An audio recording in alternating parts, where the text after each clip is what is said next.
আসসালামু আলাইকুম ভিউয়ার্স, আজকে আমি আপনাদের সাথে শেয়ার করব দই পরোটার রেসিপি। আমরা পরোটা তো বিভিন্ন রকমের খেয়ে থাকি, তবে দই পরোটা খেতে আমার অনেক বেশি ভালো লাগে, তাই এই রেসিপিটা আপনাদের সাথে শেয়ার করছি। প্রথমেই আমি দই পরোটা বানানোর জন্য এখানে আমি দই নিয়ে নিলাম হাফ কাপ পরিমাণের, নিয়ে নিচ্ছি সামান্য পরিমাণের বেকিং পাউডার, সামান্য পরিমাণের বেকিং সোডা, দিয়ে দিচ্ছি 1 টেবিল চামচ পরিমাণের চিনি। এখন আমি এটাকে ভালোভাবে মিশিয়ে নিচ্ছি।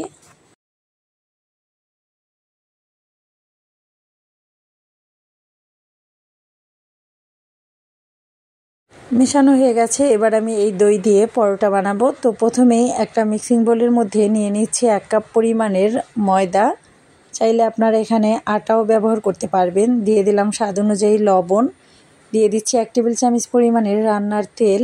এখন আমি সব কিছু একটু ভালোভাবে মিশিয়ে নিচ্ছি।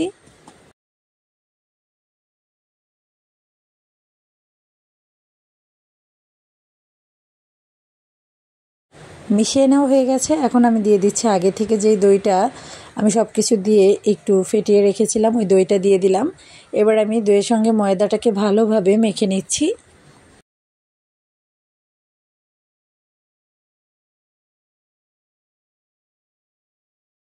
দই দিয়ে কিছুক্ষণ মাখার পরে আমি সামান্য পরিমাণের পানি দিয়ে দিচ্ছি। আপনাদের ক্ষেত্রে পানিটা লাগতেও পারে, নাও লাগতে পারে, তবে আমি একটু পানি দিয়ে নিলাম।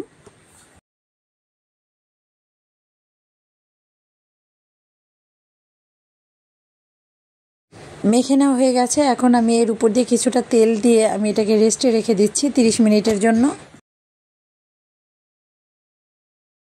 30 মিনিট পরে আমি আবারও কিছুটা সময় এই ডোটাকে ভালোভাবে একটু মেখে নিচ্ছি।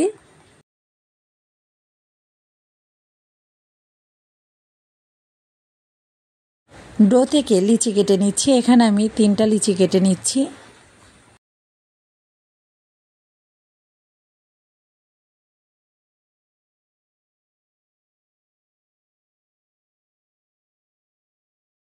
এখন আমি রুটি বেলে নেব, এই জন্য আমি একটা বোর্ডের উপরে নিয়ে নিলাম আর এটাকে একটু চাপ দিয়ে চ্যাপটা করে নিচ্ছি। এবার আমি কিছুটা শুকনো ময়দা দিয়ে দিচ্ছি উপর দিয়ে, এতে করে কিন্তু রুটি বেলতে সুবিধা হবে।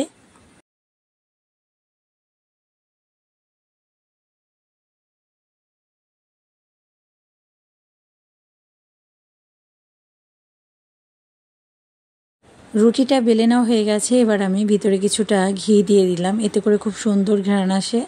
তো আমি সব সাইড দিয়ে আমি ঘি মিশিয়ে নিচ্ছি। এবার আমি এটাকে চারকোনার একটা শেপ দিয়ে নেব। পরোটা আমরা যেভাবে তৈরি করি ওইভাবে দিয়ে নিচ্ছি।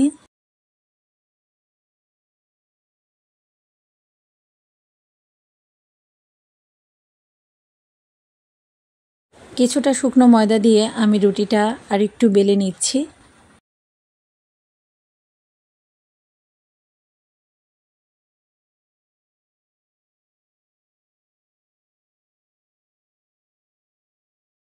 বেলে নেওয়া হয়ে গেছে, এটা কিন্তু খুব বেশি মোটা বা পাতলা থাকবে না, দেখে হয়তো বা বুঝতে পারছেন। তো এখন আমি ভেজে নিচ্ছি।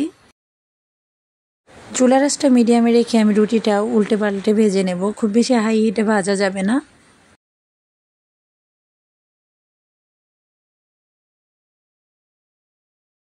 প্রথমে আমি হালকা 2 পাশ ভেজে নিচ্ছি, এবার আমি এতে কিছুটা ঘি দিয়ে দিচ্ছি। আপনারা চাইলে কিন্তু তেল দিয়েও রুটিটা ভেজে নিতে পারেন, তবে ঘি দিয়ে ভাজলে খেতে অনেক বেশি ভালো লাগে, তো আমি ঘি দিয়েই ভেজে নিচ্ছি। দেখতেই পাচ্ছেন এটা কিন্তু ফুলে গেছে, তো আমি উল্টে পাল্টে 2 পাশেই খুব সুন্দর করে ভেজে নেব। এরই মাঝে কিন্তু রুটিটা ভাজা হয়ে গেছে, একইভাবে সবগুলো রুটি ভেজে নিচ্ছি। আশা করছি অন্যান্য রেসিপির মতো এই রেসিপিটাও আপনাদের ভালো লেগেছে। ভালো লাগলে অবশ্যই আমার ভিডিওতে লাইক, কমেন্ট এবং শেয়ার করতে ভুলবেন না। সবাই ভালো থাকবেন। আজকের মতো বিদায় নিচ্ছি। আল্লাহ হাফেজ।